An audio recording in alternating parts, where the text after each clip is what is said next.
Surprise ka pa, girl! Ang ganda! Ang ganda ng table ko! Isang umaga, maglalaro sana ako ng Grow a Garden sa computer ko. Nang bigla ako nagulat sa nakita ko, meron kasing notes na nakalagay sa monitor ko. Kaya kinuha ko at binasa. Dahil naka-perfect ako sa exam. Sana may regalo sa akin si Tito Dugs na study table na pink from Kappa Girl.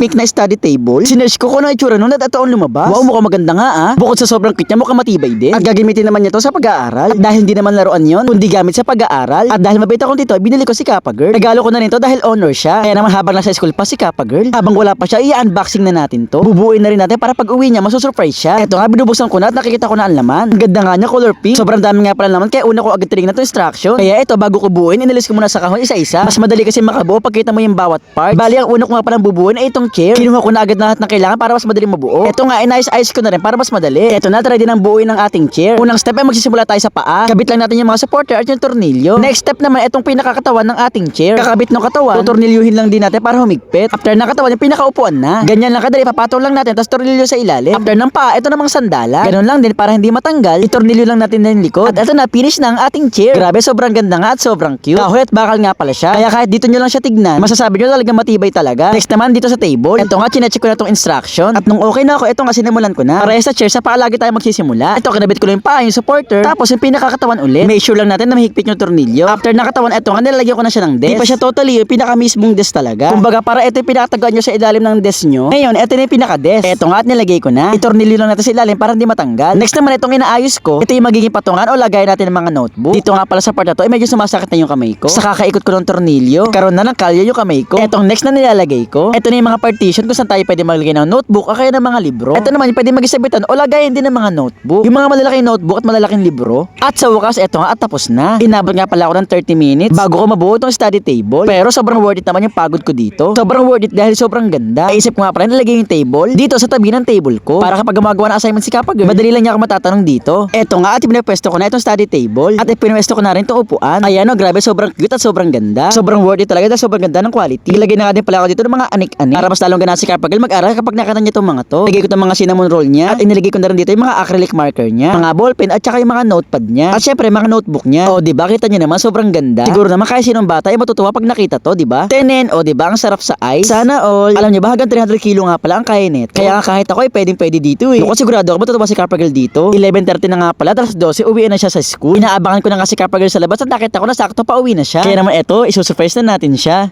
Surprise, Kappa Girl! Study table na kulay pink!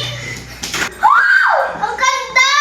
Sobrang tuwa nga ni Kappa Girl. Sobrang hangiti niya nung nakita niya tong study table eh. Sisipagan na ako laging gumawa ng assignment dahil meron na akong table. Thank you, good sabi na ako nung pangarap ko na study table. Kamukha ko talaga sa Dayan Padilla.